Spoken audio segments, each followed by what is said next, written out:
নারায়ণগঞ্জে বিভিন্ন স্থানে শেখ মুজিবের মুরাল ভাঙচুরের পর এবার সেখানে আওয়ামী লীগের সাবেক সংসদ সদস্য শামীম ওসমানের বাড়িতে ভাঙচুরের ডাক দিয়েছে বিক্ষুব্ধ ছাত্র জনতা। এ নিয়ে দর্শক আমরা বিস্তারিত জানবো। এই মুহূর্তে সহকর্মী হাবিবুর রহমান হাবিব যুক্ত হচ্ছেন আমাদের সঙ্গে। হাবিব, শামীম ওসমানের বাড়ির সামনের কি অবস্থা দেখছেন এই মুহূর্তে আপনি? আর ছাত্র জনতা কি জড়ো হয়েছেন কিনা এবং সার্বিক পরিস্থিতি আপনি কি দেখছেন?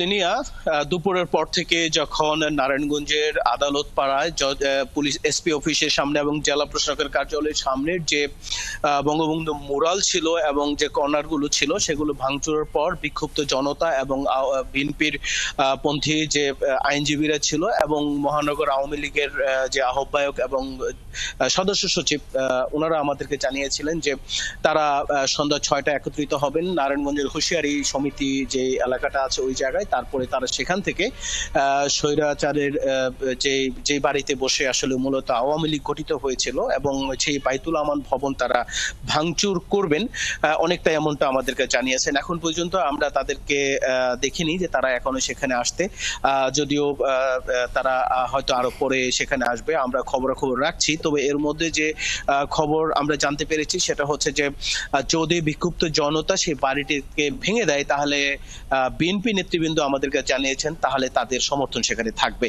আর জেলা প্রশাসনের মধ্যে যে মোরালগুলো ছিল সেগুলো ভাঙার পেছনে তারা যৌক্তিক কারণ হিসাবে আমাদেরকে জানিয়েছেন যে এগুলো এখানে থেকে স্বৈরাচারীর যে বিচার ব্যবস্থাকে যে কলুষিত করেছে, মানুষের সেবা নেওয়ার জায়গাটাকে, জেলা প্রশাসনের জায়গাটাকে কলুষিত করেছে, দলীয়করণ করেছে, সেই জন্য তারা মূলত প্রতিবাদ স্বরূপ এই মোরালগুলো তারা সেখান থেকে ভেঙে দিয়েছে। এখন আমরা চাষারা গোলচক করে যে বাড়িটি বাইতুল রহমান বাড়িটি মূলত আওয়ামী লীগ এখান থেকে জন্ম হয়েছিল, প্রথম সভা সমাবেশগুলো মিটিংগুলো এখানেই হতো, সেটা শামীম ওসমানের দাদার বাড়ি হিসাবে পরিচিত আমরা যেটা জানি আর কি। তো সেখানে সেই বাড়িটি, পুরনো বাড়িটিকে ভাঙার এবং সেখানে জড়ো হওয়ার প্রক্রিয়া চলছে। আমরা অনেকটাই কিছুক্ষণ আগে জানলাম যে আসলে তারা হলে হয়তো সেখানে তার পরবর্তী কি ঘটে আমরা সেখানে আপনাদেরকে পরবর্তী সংবাদে জানিয়ে দেব। তো লিনে এই ছিল এখন পর্যন্ত আমার কাছে। হাবিবুর রহমান হাবিব, ধন্যবাদ। আমরা নিশ্চয়ই জানবো আপনার মাধ্যমে। আপনি যুক্ত থাকুন। দর্শক, নারায়ণগঞ্জ থেকে সহকর্মী হাবিবুর রহমান হাবিব যুক্ত ছিলেন আমাদের সঙ্গে।